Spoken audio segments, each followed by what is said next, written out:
Nemanja is not much of a, he's not a former chess professional, but he's very strong in statistics. And maybe you remember there was one study mentioned by Fernand, by Merin Bilalic. Merin Bilalic was the doctoral student of Fernand, and he was the supervisor of Nemanja. So Merin brought Nemanja to look at chess data. So I'm his grandfather. Yes, that's correct. Yes. Okay, here you go.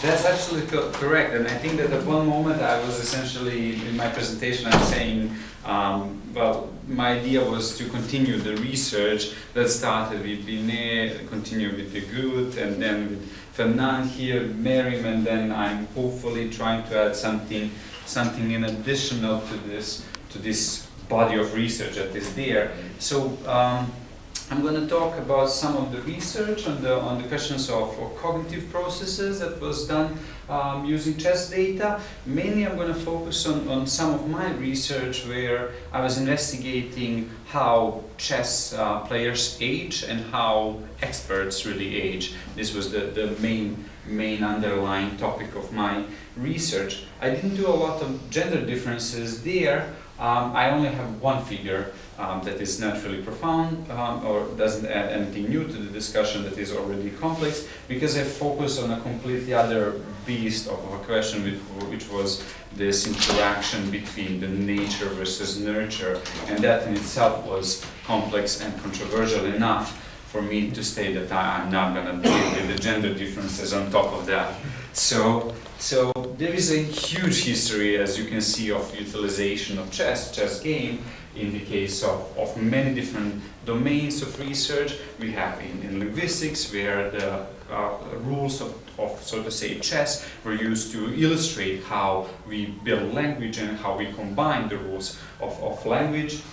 We have emerging properties in the, again, complex physics, where this emergent behavior from simple rules and elements into the complex systems was again used to illustrate with the chess. And there is, of course, huge amount of information or huge amount of history in the computer science, where chess, being held as a holy grail for computer science, brought so many differences in what we think about the artificial intelligence, what we think about how we observe the chess game, and so on. And the reason for that was that we have clear-cut rules, well-defined environment in the case of chess, that when combined is really complex enough that Shannon would say there are more moves and more options in the case of chess game than there are atoms in the universe. So in the psychology or in cognitive sciences now, then we can take this game,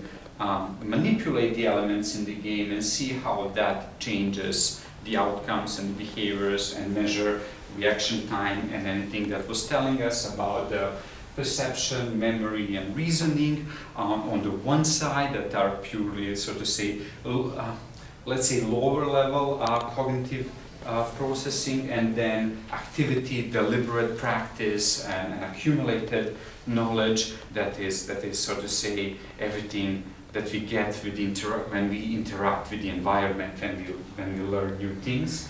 What I was mostly focused on, or what I like the most about this environment, it has a really reliable measure of skill that is sometimes not always stable or not always estimated the best for different age groups, but at least we have a really good approximation of how good people are in the domain, and this gives us possibility to quantify the skill, to compare people with different skill level, and so on. What I like the chess the most about is that it was always related to this idea of extraordinary cognitive ability. People that are good at chess, they are highly intelligent, they are good strategists, and so on. And this was held, as I said, as a holy grail in computer sciences, where we had this huge push to teach the computer how to play chess and beat Gary, or now to build this AlphaZero and AlphaGo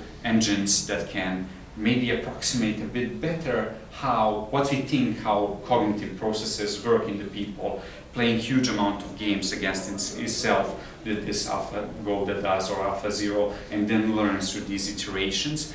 2 weeks ago there was a new paper that came out that now changed slightly these models and added additional layers, so to say, neural networks that first try to find the best value function, what is the most optimal to learn in a game.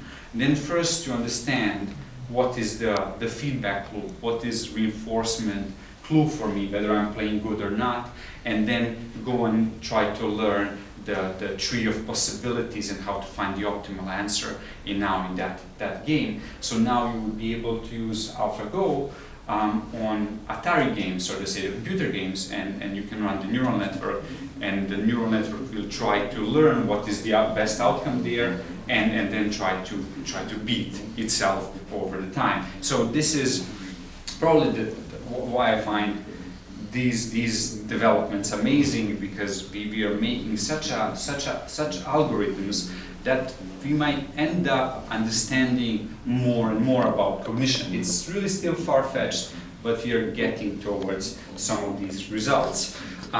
Most of my work was done on the archival approaches, essentially on using this huge amount of data that we have about the player's performance, about the structured records that for every game that you play, going several decades back. And my idea was that I can now use some of the statistical methods to try to see what is in that data, to try to maybe replicate some of the effects that were there, shown in experimental approach, and maybe unravel some new effects that might be, again, replicated in the experimental approaches. So what I focused most on was the age-related changes of performance, effects of activity, intelligence, and I said there are gender differences, but let's see.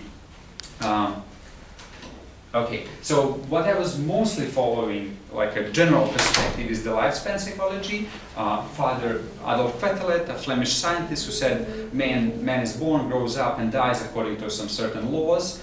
And he was always saying the growth does not stop when we reach adulthood. Once we reach the peak, we don't stop growing. There are some certain aspects that always develop, even then there are some declines in other aspects. So development and aging are interwoven together. And when we see the results, really, in the case of fluid abilities, how fast we are in memory, in processing and in reasoning, that always declines with the age. So if we measure by the different measurements of fluid abilities, as we age, the older we get, the slower we tend to be. And this is maybe not surprising, and we can all see that every additional year I tend to be much slower.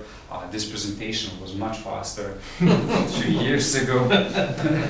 So in the case of crystallized abilities, we have an opposite effect. So we always, and crystallized abilities then essentially tells us how much we know about the world and about the environment where we are dealing. And this always increases. So a good example is the vocabulary or the mental lexicon, how many words we know, and that always increases as we age. We rarely forgot the words that we learned, and we always, because we go into more environments in our life, we just learn new words. There are some certain declines that you can expect if in the case of maladaptive diseases that affect the brain and so on, but in a general normative aging, you would not expect that you are falling in the crystallized abilities at least until 80, 90 years old.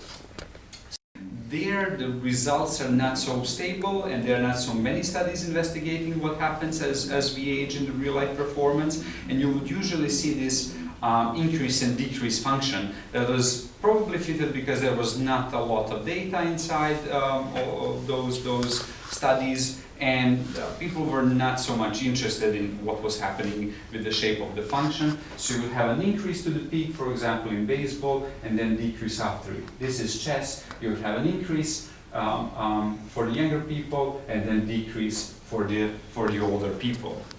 So this was one of the main aspects that I focused on using chess databases. With an engine and creating a new rating system. So that would be an ideal situation where we can, that was one of my ideas to really run the individual moves through the engine system. We are so working on it and develop some new rating system. Yeah, because you can quantify the entropy of a board at all times, and you can quantify the movements, of course, and then see how the entropy changes depending on the age. Because an interesting thing with the chess game, it would be like a reverse type of entropy. You don't wanna decrease the entropy of this system necessarily immediately, but keep it that you have moves possible to play, not necessarily restrict the number of moves and so on. So this would be an interesting thing to investigate.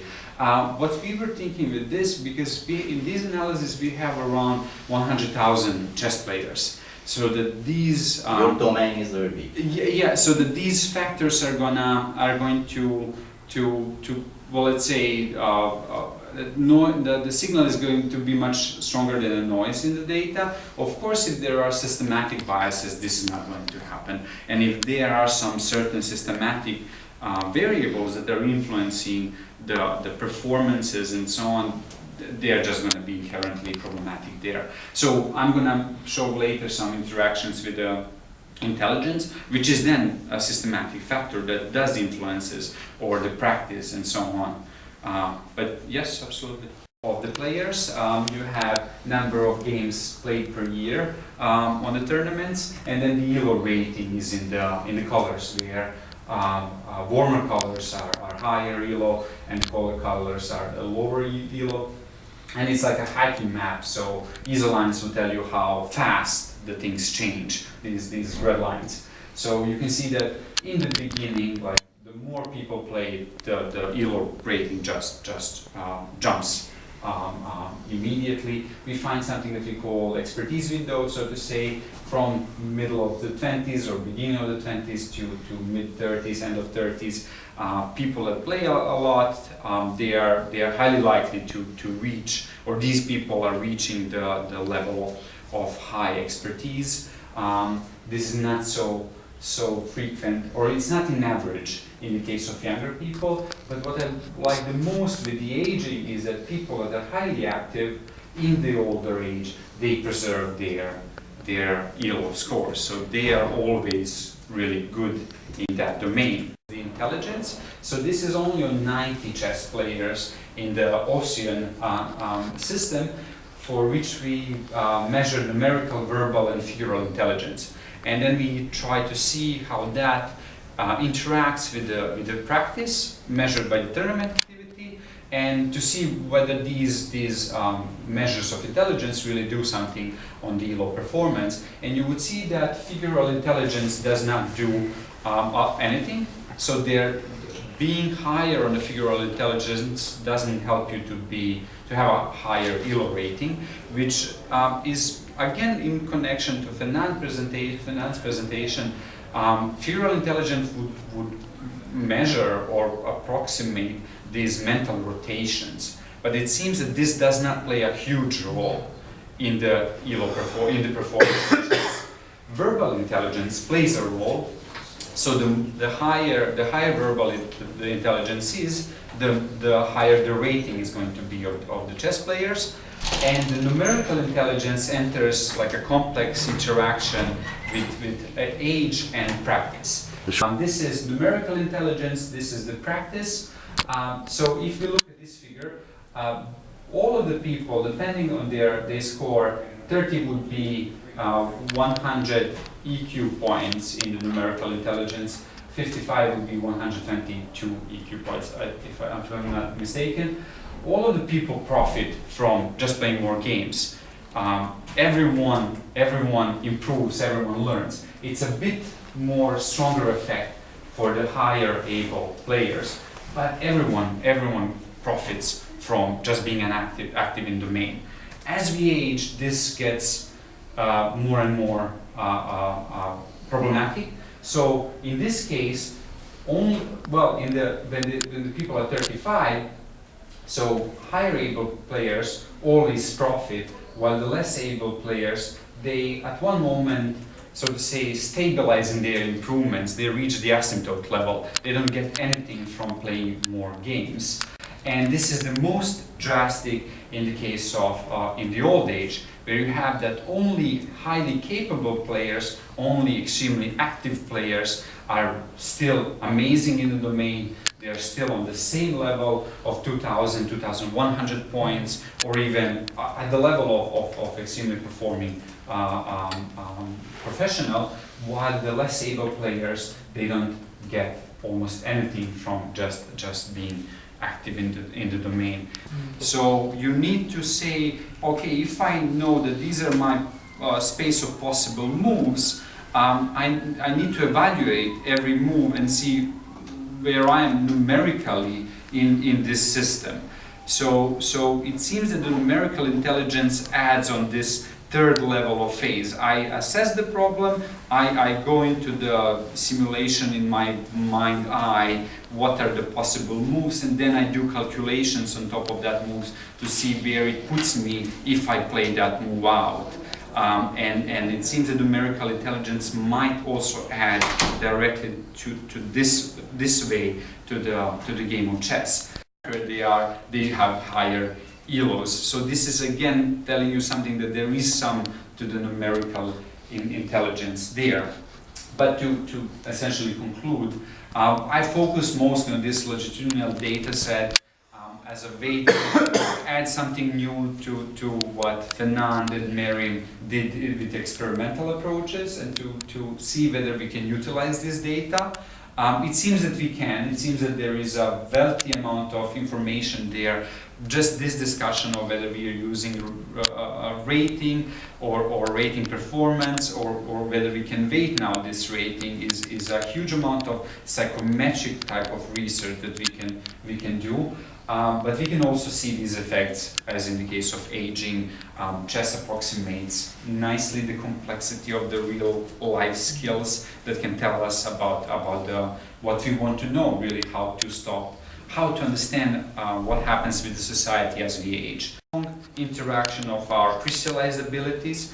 We are probably, if we are really good at the domain, if we are really focused, going to preserve our functioning in that domain, and that even in the 70s and 80s, people would be able to contribute to their domain of specialization, even though there are huge amount of declines that you would expect in the speed of processing, in the general speed of movement and so on. So I believe that this is a positive aspect. And then on the game of chess, I find this interaction of intelligence and practice interesting, because it shows again that the intelligence is important, but cannot be just taken as a single factor. We cannot just focus on it saying, oh, everything is due to intelligence. Models we get, I think with just intelligence and age, 17% of explained variance, so to say.